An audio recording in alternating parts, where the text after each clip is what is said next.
Bismillahirrahmanirrahim. Assalamualaikum warahmatullahi wabarakatuh. Innal hamdalillah nahmaduhu wa nasta'inuhu wa nastaghfiruh wa na'udzu billahi min shururi anfusina wa min sayyiati a'malina. May yahdihillahu fala mudilla lahu wa may yudlil fala hadiyalah. Wa asyhadu an la ilaha illallah wahdahu la syarika lah wa asyhadu anna Muhammadan 'abduhu wa rasuluh.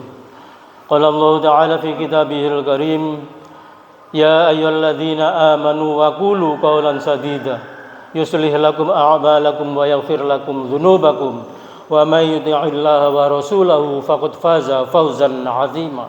Amma ba'du. Para jamaah, bapak-bapak dan ibu-ibu sekalian, jamaah salat subuh di Masjid Al-Basid yang semoga selalu dirahmati oleh Allah Subhanahu wa taala. Ada kalanya orang-orang dan mungkin termasuk kita pada suatu hari kita ini mengalami kegelisahan, mengalami kegabutan, gabut, gelisah. Insya Allah kita semua pernah mengalaminya, baik yang muda maupun yang tidak muda, yang tua. Macam-macam kegelisahan itu, dan itu sudah biasa. Zaman Rasulullah Sallallahu Alaihi Wasallam, yaitu sahabat yang bernama Zalzalah. Zalzalah itu pernah mengalami kegelisahan, pernah mengalami kekalutan. Dia kemudian ketemu dengan Sayyidina Abu Bakar. Ditanya oleh Abu Bakar, "Wahai Zalzalah, bagaimana kabarmu?" Maka Zalzalah menjawab kepada Abu Bakar, "Wahai Abu Bakar, aku sekarang menjadi orang munafik." Bayangkan, itu sahabat Rasulullah. Aku sedang menjadi orang munafik. Betapa terkejutnya Abu Bakar radhiyallahu an. Wahai Zalzalah, mengapa bisa begitu? Iya, karena ketika aku berada di dekat Rasulullah, di dekat majelisnya Rasulullah, aku ingat surga, aku ingat neraka. Seolah-olah neraka dan surga berada di depanku, kata Zalzalah. Tetapi begitu aku pulang dari majelisnya Rasulullah Sallallahu Alaihi Wasallam, aku lupa terhadap neraka, aku lupa terhadap surga. Jadi sepertinya aku ini orang munafik. Maka Abu Bakar radhiyallahu anhu menimpali, "Wahai Zalzalah, aku pun juga begitu kalau seperti itu." Dan mungkin kita ini para jamaah juga begitu kalau ke masjid, kalau berzikir, ingat surga, ingat neraka. Tetapi begitu kita bekerja, mengerjakan sesuatu, lupa terhadap surga ataupun terhadap neraka itu. Maka kemudian Abu Bakar mengajak Zalzalah untuk menghadap kepada Rasulullah Sallallahu Alaihi Wasallam. Lapor berangkat mereka berdua kepada Rasulullah sallallahu alaihi wasallam. Maka para jamaah, memang ternyata iman itu naik turun. Dan kemudian Rasulullah berpesan kepada Zalzalah khususnya, agar begitu pulang dari majelis Rasulullah mengingat-ingat, meskipun itu bertahap mengingatnya. Begitu kata Rasulullah. Sudah marem kemudian Zalzalah. Jadi ukurannya munafik Zalzalah itu seperti itu. Tidak tahu ukuran kita ini seperti apa. Begitu dia itu gelisah. Tapi kalau orang-orang zaman sana, di luar sana, ayem, adem, tidak gelisah. Para jamaah, ada juga sahabat yang kedua, namanya Sauban, sahabat Rasulullah. Sahabat ini juga mengalami kegelisahan. Sahabat ini ketika sholat, setiap sholat berjamaah itu tempatnya dia berada di pojok di sebelah kanan. Kira-kira sama seperti Pak Ibnu itu, ya, di pojok di kanan. Ya. Selalu begitu, dan datangnya itu sebelum azan. Beliau Ustadz Ibnu ini juga begitu. Saya kesini mesti beliau sudah ada di pojok sebelah kanan. Sama. Ya, Sauban ini begitu. Tapi beliau ini, Sauban, sahabat Rasulullah ini amat gelisah. Gelisah karena apa? Gelisah nanti kalau di akhirat tidak bisa bertemu lagi dengan Rasulullah Shallallahu Alaihi Wasallam. Gelisah, ya, gelisah. Kemudian para jamaah, dia itu diberitahu oleh Rasulullah Shallallahu Alaihi Wasallam. Karena dia datang kepada Rasulullah bertanya, wahai Rasul, saya ini bersedih. Kenapa? Takut aku ini nanti kalau tidak bisa bertemu lagi, tidak berada di dalam satu tempat di akhirat kelak dengan engkau ya Rasul. Bersedih hatinya. Padahal ibadahnya jauh lebih baik daripada saya. Namanya sahabat. Para jamaah, apa kata Rasulullah? Ketika itu turunlah ayat yang memberitahu kepada Rasulullah, surat An-Nisa, yang memberitahu bahwa siapa saja yang taat kepada Allah, taat kepada Rasulnya, maka dia akan bersama-sama denganku dan bersama-sama dengan orang-orang saleh lainnya di akhirat kelak nanti. Bapak-bapak dan ibu-ibu sekalian, maka tidak ada alasan kita untuk tidak taat kepada Allah dan taat kepada Rasulullah sekuat tenaga. Para jamaah, itu dua contoh. Masih banyak lagi contoh sahabat. Ada Ka'ab, ada Abu Lubabah, ada Abu Bakar radhiyallahu anhu. Abu Bakar ini juga gelisah. Gelisah kenapa? Gelisah kalau Rasulullah itu meninggal. Kalau dirinya yang meninggal tidak masalah, tapi kalau Rasulullah yang meninggal, bagaimana dengan umat? Begitu kekhawatirannya Abu Bakar ketika dia berada di Gua Sur.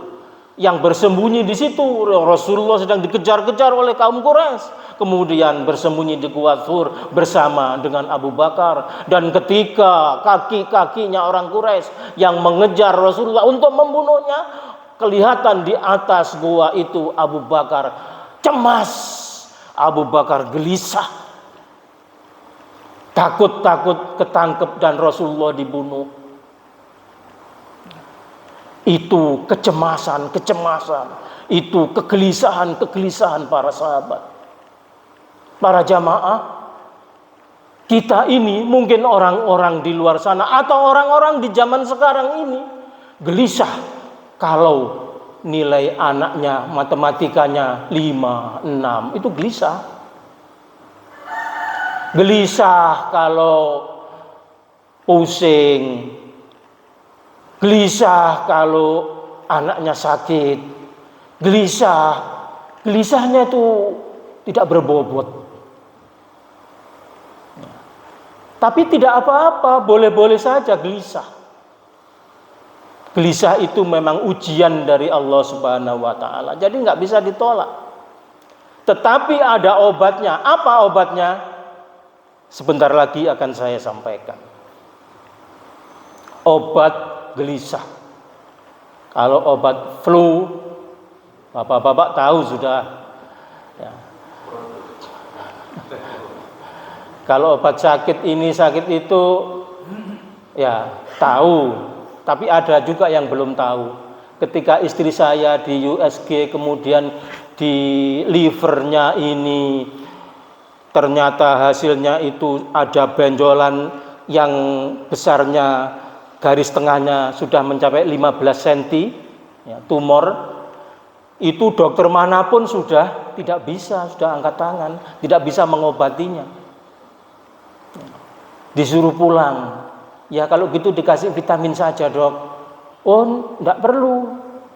Ya, enggak ada gunanya. Dibegitukan saya.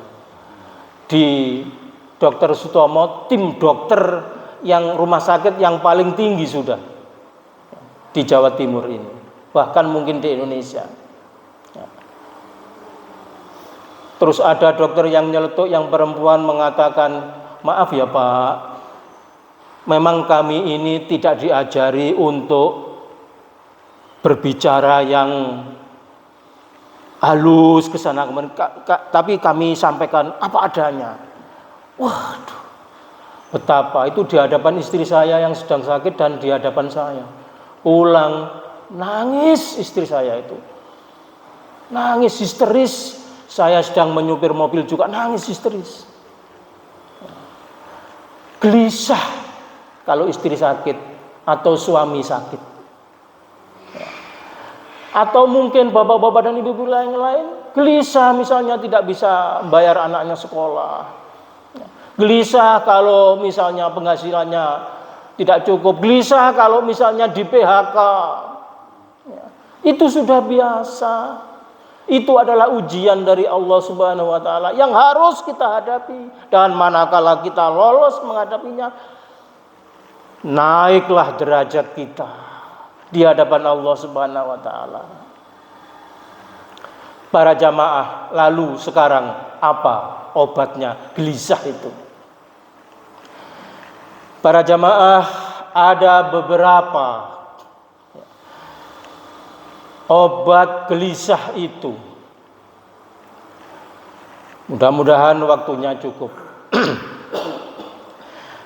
Yang pertama, tentu berdoa kepada Allah Subhanahu wa Ta'ala. Rasulullah mengajari kita berdoa untuk menghilangkan kegelisahan itu.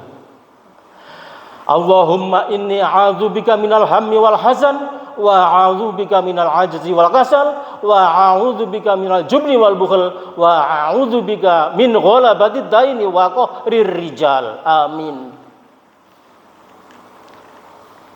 Itu doa yang dituntunkan oleh Rasulullah untuk kegelisahan.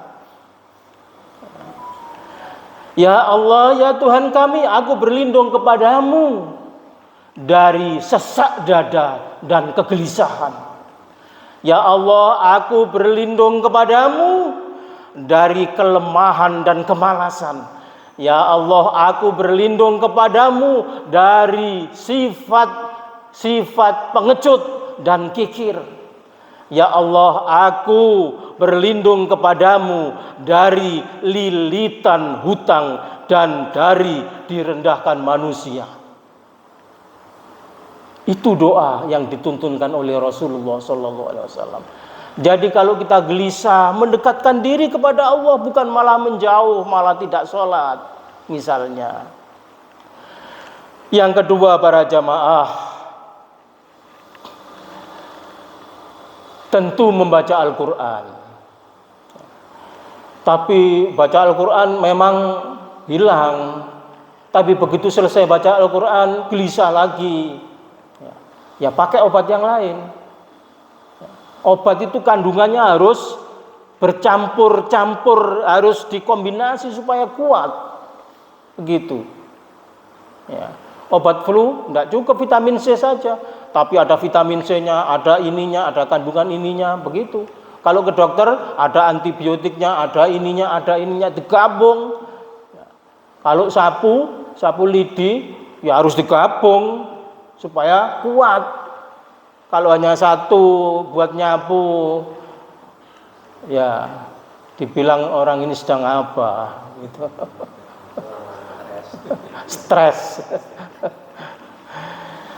Nah, Al-Quran itu kata Allah kepada kita, bapak-bapak dan ibu sekalian, wa man a'rada 'an dzikri fa inna lahu ma'isyatan donka wa nahsyuruhu yaumal qiyamati a'ma. Begitu kata Allah memberitahukan kepada kita, siapa saja yang berpaling, yang tidak mau terhadap peringatanku, maka sesungguhnya baginya kehidupan yang sempit. Kalau tidak mau dengan Al-Quran, peringatan-peringatan Allah dalam Al-Quran, maka sesungguhnya baginya kehidupannya sempit. Oleh karena itu kita harus membaca, mempelajari Al-Quran. Peringatan-peringatan Allah itu ada di sana, bapak-bapak. Sudah banyak orang mengabaikan, tidak membaca Al-Quran. Sudah banyak. Nunggu nanti kalau Ramadan. Pas Ramadan lemes, lapar. Terus kapan ini katanya Ustaz Jarwo ini ngaji ini terus kapan? Ini tadi di dalam surat At-Toha, surat Toha ayat 124. Kemudian yang keempat, yang ketiga, bapak-bapak dan ibu-ibu sekalian, obatnya adalah dengan sholat. Sholat yang bagus tentunya. Bukan sholat asal-asalan, bukan sholat waktu sisa. Sholat asar sudah sholatnya menjelang maghrib. Itu sholat yang kurang berkualitas. Ya. Menyampaikan pekerjaan, menyelesaikan pekerjaan, tapi sholatnya kemudian tertunda-tunda dan ketika sholat cepet-cepetan. Ya. Nah, sholat yang baik itu adalah salah satu obat daripada kegelisahan. Di dalam surat Al-Hijr, surat ayat nomor 97 sampai 99, bunyinya begini. Walaqad ta'lamu annaka yadiku sadruka bima yaqulun fasabbih bihamdi rabbika wa kum minas sajidin wa'bud rabbaka hatta ya'tiyakal yaqin. Artinya, sungguh kami benar-benar mengetahui bahwa dadamu menjadi sempit, gundah dan sedih. Tahu Allah itu. Disebabkan apa yang mereka ucapkan, maka bertasbihlah, fasabbih, bertasbihlah dengan memuji Tuhanmu, dan jadilah engkau termasuk orang-orang yang sujud, yang sholat, dan sembahlah Tuhanmu sampai datang kepadamu kematian. Begitu Allah memberitahukan kepada kita, bertasbihlah, bersujudlah, sholatlah, itu obatnya. Ya Allah, luar biasa.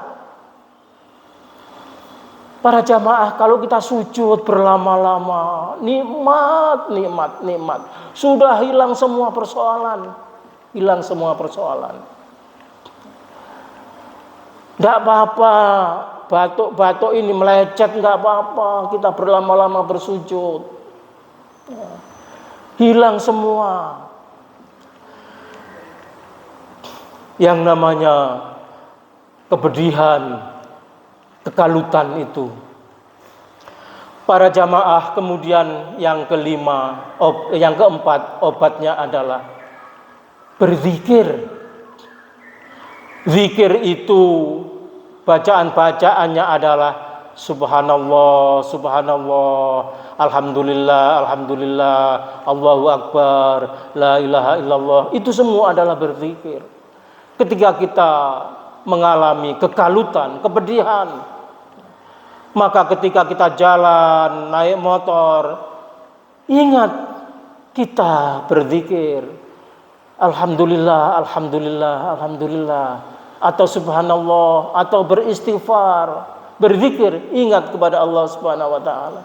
Itu disebutkan di dalam surat Ar-Ra'd, surat nomor 13, ayat 28. Alladzina amanu wa tatma'innu qulubuhum bi dzikrillah. Ala bi dzikrillah tatma'innul qulub. Semua sudah paham. Tetapi ini juga sebagai obat. Orang-orang yang beriman dan hati mereka menjadi tentram dengan mengingat Allah. Ingatlah bahwa hanya dengan mengingat Allah hati akan selalu tentram. Begitu Allah memberitahunya. Berarti supaya kita tentram, tidak kalut, tidak bersedih, tidak bergelisah, maka kita sering-sering untuk berzikir, ingat kepada Allah Subhanahu wa taala. Orang yang tidak berzikir dengan orang yang berzikir bedanya jauh.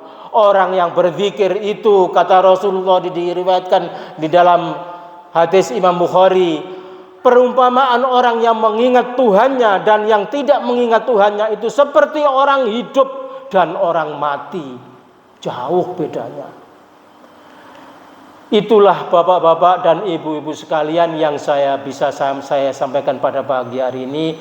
Mudah-mudahan kita ini kalau mengalami kegelisahan maka akan terobati dengan cara-cara yang benar, bukan dengan cara-cara yang salah. Pergi ke dukun, pergi ke ini, pergi ke itu dan seterusnya. Naudzubillah.